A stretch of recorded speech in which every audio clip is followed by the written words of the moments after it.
Hi everyone. Today's topic is first order functions. Before talking about functions, let's review the most important concept from last week. That's shadowing. Shadowing. Remember, we talked about identifiers last week. Identifiers, names. And we also discussed three concepts like binding occurrences, bound occurrences, and free identifiers. If you do not know what I am talking about, you'd better go back to the previous slides and watch the video before that goes away. You know that every lecture video, they are available only for 1 week, right? And if you are not sure whether you got the idea about this binding occurrence, bound occurrence, and free identifiers, then you'd better do that exercise. Is that exercise 2? If you don't know, that's not a good idea. You'd better do all those exercises as time goes by. If you miss one thing, you're gonna hate yourself later. Okay, what's shadowing? We actually last week said that's shadowed or hidden. When did we say that? Remember? Whatever that is, that requires at least 2 occurrences of vowels and the same name. If that one is X and the other is Y, or one is Y and the other is whatever, they are not shadowing. But if you have 2 occurrences of introducing names and the names are the same, then they could be hiding or shadowing or not. Let's compare these 2 examples. One is shadowing and the other is not. Which one is shadowing and which one is not? It's a good time for you to think. Before I explain what they are and how they are different, why don't you think first? Yeah, because that's a really good exercise for you and to see whether you are understanding the concept correctly or not. Let's see, on the left we have one X introduction. On the right, we also have one X introduction. On the left, we say that X's value is the value of this expression, and using that value, we are going to initialize X with that value. And then we evaluate this expression using the value of X. When we evaluate this part, is X available in here or not? Another question for you, right? Is X available here or not? What do you think? If X is available here, then that's recursion. We are not yet learning recursion. X is not available. X not here. X is available right after this expression, after this semicolon. So this X is that, but inside, that cannot be this X. What do we have inside? Yet another value expression saying that this X, even though they have the same name, they're just different. This X, its value is 3. And using that information, we evaluate this expression, 5 minus X. What is the value of X again? 3. So what's the value of that expression? 2. So the value of the whole thing is 2. So X's value is 2. X's value is 2. Altogether, 3. When we talked about this expression, is this X available? No. So this X does not shadow this X. Are you with me? Let's look at the second right-hand side expression. X's value is 3. Okay. And now we are done initializing or introducing this identifier X. So X is available from now on until here. One more time. X is not available here. X is not available outside these curly braces, but X is available here. Okay, so X is 3. Here, X is 3. But we are defining the second X here. Yet another X whose value is 5. This time, this X is available. This one is, but this one hides this one. This one shadows this one. And now this X is not 3, but 5. So the value of this expression is 6. The value of the whole expression is 6. Are you with me? So one is shadowing and the other is not. And you are supposed to answer that question. Which one is shadowing? Now let's see functions. Functions are one of the most important concepts in programming languages, programming, and mathematics. What is a function? Let's see. Here we are defining two functions, identity and twice. Identity is a function which takes one parameter and this is its function body. Twice is a function, that's the name of the function. It takes one parameter again and this is its function body. We call those things function body. We call these function name. Name. And we call the function, these are function body. That's function parameter. Parameter. You've heard about parameter before, right? Or we say that this function is parameterized by these parameters. Okay. What do we do with functions? Let's assume that we want to do some computation.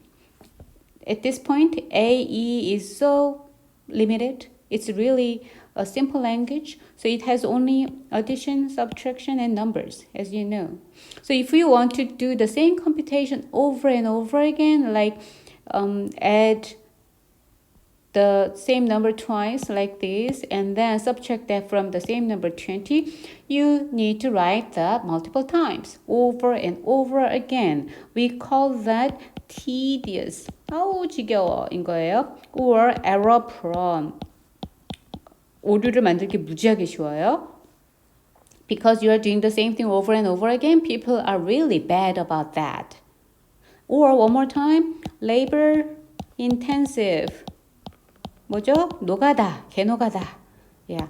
So we don't like that. Then what do we do? Because this language is so primitive, we need to do all those stuff by ourselves. That's not really good for programmers who are lazy. That's our virtue. What do? We extend the language.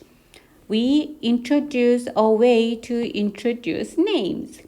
In addition to arithmetic expressions, we introduce a way to use names. Like this here, we are introducing names, all X, and then we can use that. But still, we need to do the same thing over and over again. Today, we are gonna extend the language one more time to F1VAE.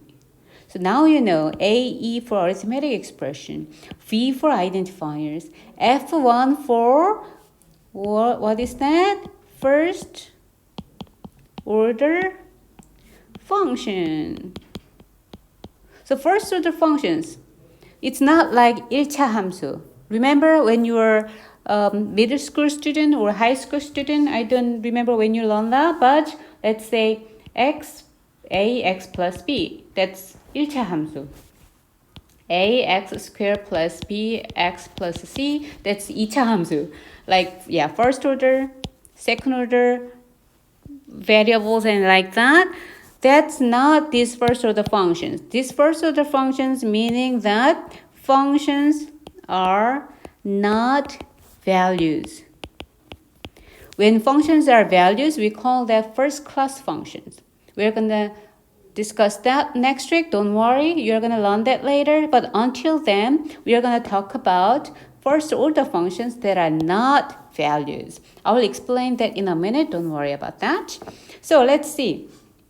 In our new language called F1VAE, here's our new syntax for defining functions. DEF, that's the keyword for defining functions, just like in Scala, right?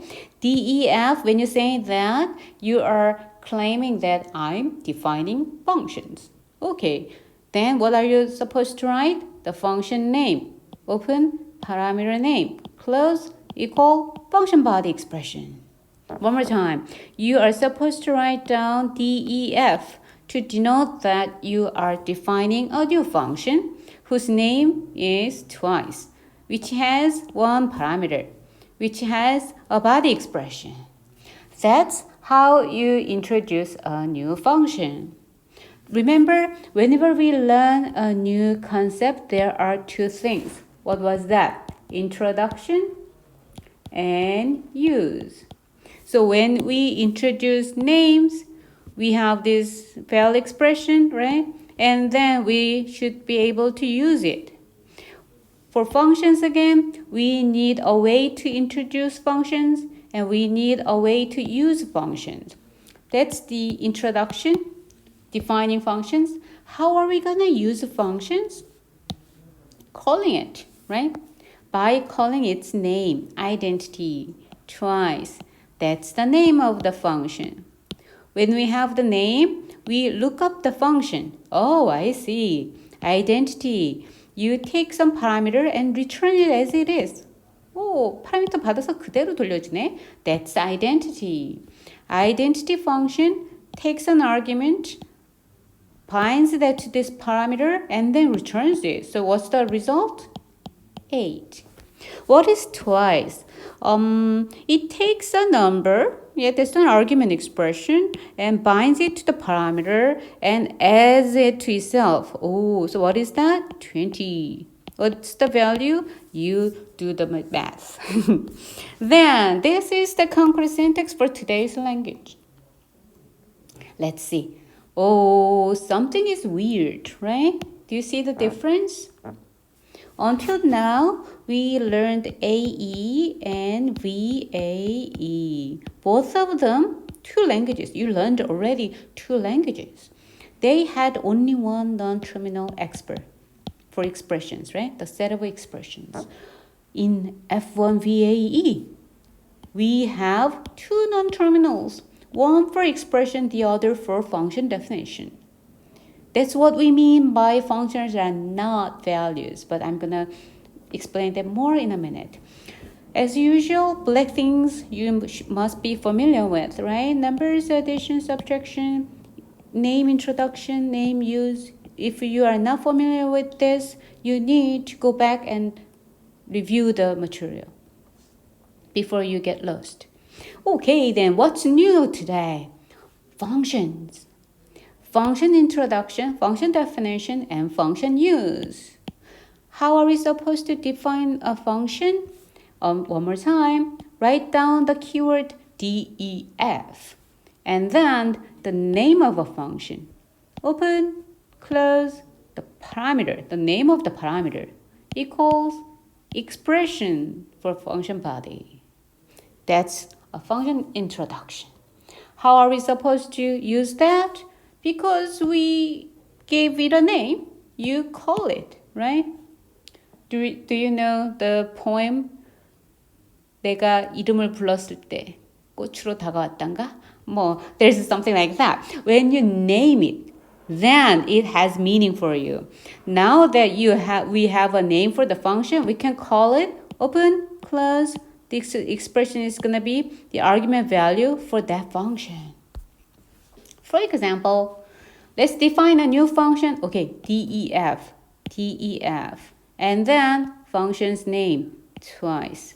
Open, parameter name, X, close, equals, function body. See? No surprise. How do we use function? Function name, function name. Open, argument expression, close. This is a function call. That's an expression, right? That's an expr. 20 expr.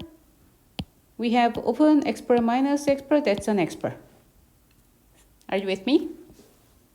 So first again. So we have fdef and expr.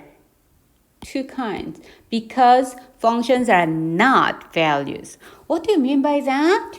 Because next week we are gonna learn FVAE, not F1VAE, FVAE, meaning that functions are values. How is it different? Now we do not have FDEF anymore in FVAE because we have function introduction and function use.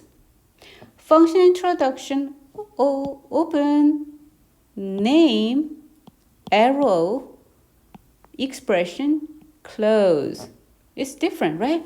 In F1VAE, we had DEF, ID, open, ID, close equals expert. Do you see the pattern? Body expression. Parameter name.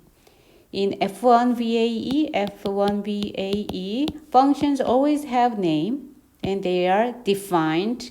They are not values. In FVAE, functions do not have names. Just from here to there, it has a parameter and body expression. How do you call it? You can use the function expression here and give it a name. Ooh, isn't it cool? It's an unnamed function or anonymous. 이름이 없어요? 무명시예요? Function? Yeah. Then their value. So then we can call it not by name but using expression.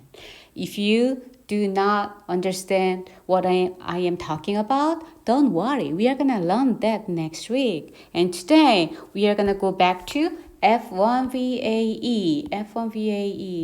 Because functions are not expressions, this function is not an expression. So it's a different thing, just totally different thing. Function definition and expression. And because in F1VAE, every function has a name, we can call it by name. See? Yeah, you understand that, right? That's how we can call it. Because always it has a name, function name, we can call it by name. Then, this is concrete syntax. What do you expect next? You see the pattern, right? Whenever we have a new language, concrete syntax is the first one. What's next? Huh? Do you have an answer? Abstract syntax, of course.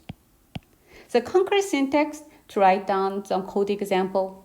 Abstract syntax in Scala so that we can manipulate the semantics, right?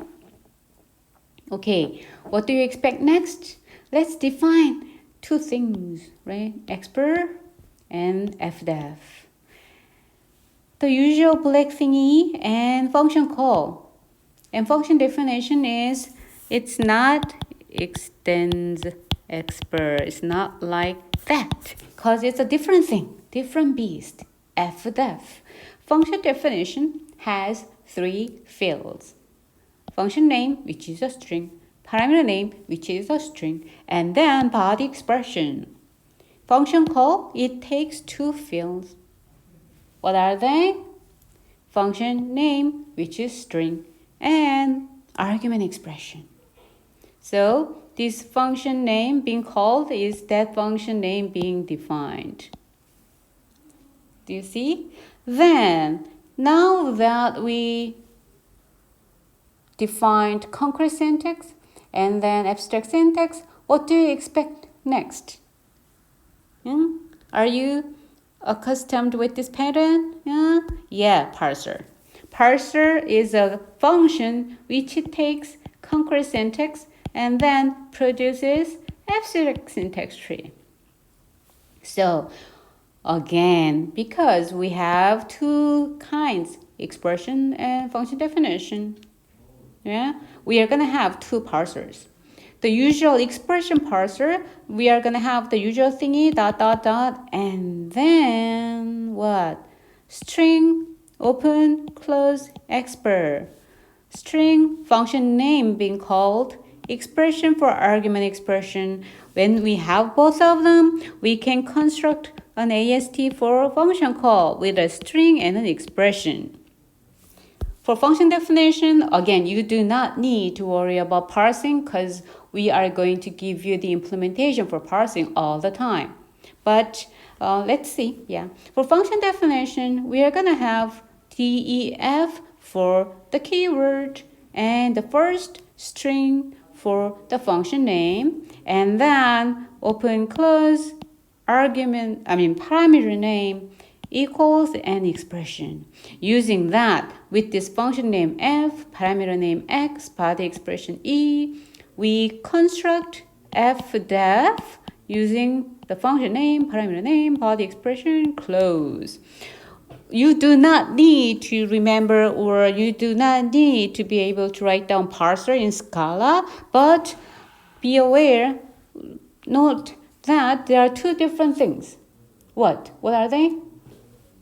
DEF, small def, that's a concrete syntax, right?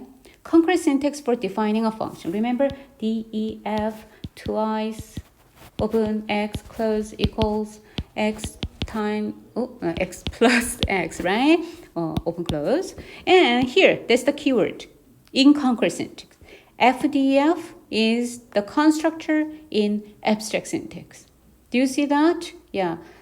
This parser takes thingy in concrete syntax and produces this abstract syntax. Yeah, you must be familiar with this by now, hopefully. Interpreter, that's the semantics, right? This time, interpreter takes 3 arguments. Remember? AE, for AE, interrupt took just one argument expression. VAE, for VAE, interrupt took how many arguments? Remember? 2, right? Expert, evaluate, and EMV. This time, for F1 VAE, interrupt takes 3 arguments. Expression to evaluate, environment to look up the names, right? And then the FDS, a list of function definitions. List of function definitions that you can call. Now the intro function, one more time, takes 3 arguments. An expression to evaluate, an environment that contains names and their values, and this new friend, fs. A list of function definitions. The usual thing you should know by now for number, addition, subtraction. The recursive call of interrupt take what? Expressions, environments, and this time function definitions. No surprise. How to evaluate name introduction and name use? You should know from last week, right? When we have a name, we look up the environment by using the name. If you don't know what I'm talking about, go back to the lecture last week. And then the cool thing for today is function call. How do we evaluate that? In order to know that, we are going to look at examples and tests first. But this is the example that we are going to run. We are going to test the result of interpreting this code. And what's going to be the result? And the expression is going to be 1 plus 1. We are going to interpret this after the break.